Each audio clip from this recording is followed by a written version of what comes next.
آپ دیکھ رہے ہیں مسائل کا حل چینل۔ بسم اللہ الرحمن الرحیم۔ معزز سامعین کرام، جیسا کہ آپ کو معلوم ہے جمعہ کے خطبہ کے اندر بھی اس عشرہ ذی الحجہ کے حوالے سے گفتگو ہوئی تھی۔ سعودی عرب کے اندر کل چاند نظر آ گیا تھا اور آج یہاں بھی نظر آنے کے قوی امکانات ہیں۔ اگر نظر آ گیا تو الحمدللہ ثم الحمدللہ، اس کی دعا بھی پڑھنی چاہیے۔ اس کی دعا ہر مہینے آپ جب بھی چاند دیکھیں یہ دعا ضرور پڑھا کریں، بڑی بابرکت دعا ہے، سلامتی والی۔ اللہم اہلہ علینا بالامن والایمان والسلامتی والاسلام ربی و ربک اللہ۔ بڑی بہترین، بڑی جامع، مختصر، پر اثر الفاظ ہیں۔ جب بھی آپ چاند دیکھیں تو یہ دعا ضرور پڑھا کریں۔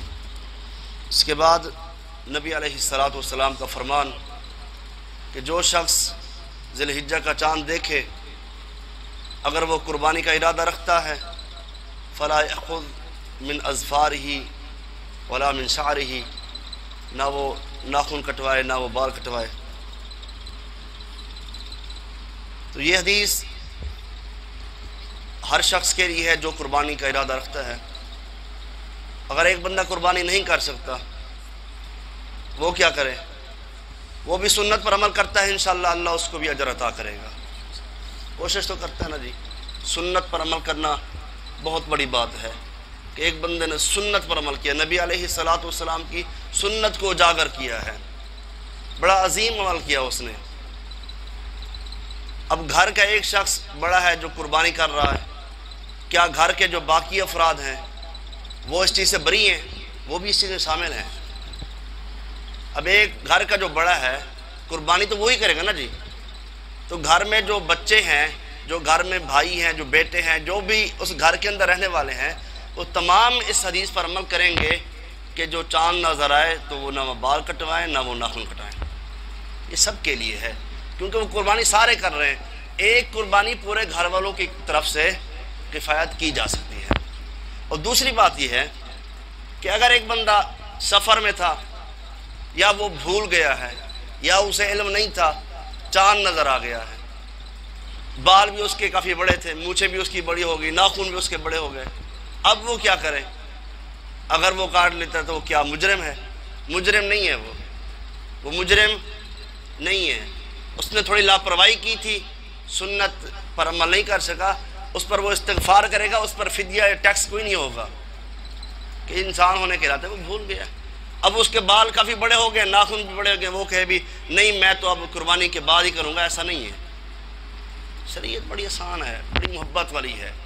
شریعت ایسا درس دیتی ہے، وہ انسان کو دیکھ کر اس کے حق میں فیصلہ کرتی ہے کہ ایک بندہ مسافر تھا یا مریض تھا، تکلیف میں تھا، وہ نہیں کر سکا، تو اس کے لیے یہ آسانیاں ہیں۔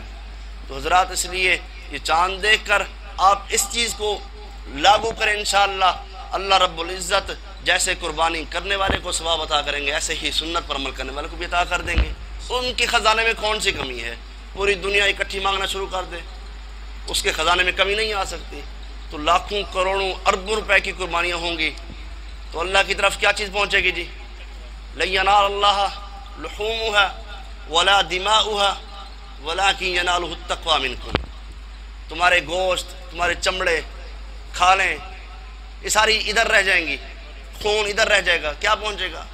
اللہ کو تقوی پہنچے گا۔ بس قربانی جو آپ کرو گے، ذبح کرنے سے پہلے ہی اللہ تمہارے گناہوں کو معاف فرما دیں گے۔ تو اس لیے یہ ایام بڑے قیمتی ایام ہیں۔ پورے سال میں سب سے قیمتی ایام یہ 10 دن ہیں، کیونکہ اس میں یوم النحر، یوم عرفہ بڑے عظیم دن ہیں۔ اگر نیکی کریں گے تو بڑا اجر ہے، اگر گناہ کریں گے تو گناہ بھی بڑا ہوگا۔ اس لیے نوافل کا کثرت سے اہتمام، روزے کا یوم عرفہ والے دن روزے کا بھی اہتمام کریں، قربانی کا بھی اہتمام، تکبیرات بھی شروع کر دیں۔ بخاری مسلم کی روایت ہے، ابو ہریرہ رضی اللہ تعالیٰ عنہ، سیدنا عبداللہ بن عمر یکم ذی الحج سے تکبیرات شروع کر دیتے تھے، اللہ اکبر لا الہ الا اللہ واللہ اکبر وللہ الحمد، اللہ اکبر کبیرہ والحمد للہ کثیرہ وسبحان اللہ بکرۃ واصیلا۔ کثرت سے یہ تسبیحات، کثرت سے صدقہ خیرات بھی کثرت سے تھوڑا کیا کریں۔ ان 10 دنوں میں کثرت سے آپ صدقہ کریں، انشاءاللہ امید ہے کہ اللہ پورا ثواب عطا کریں گے۔ اللہ رب العزت سے دعا رب العالمین مجھے اور آپ کو عمل کرنے کی توفیق عطا فرمائے۔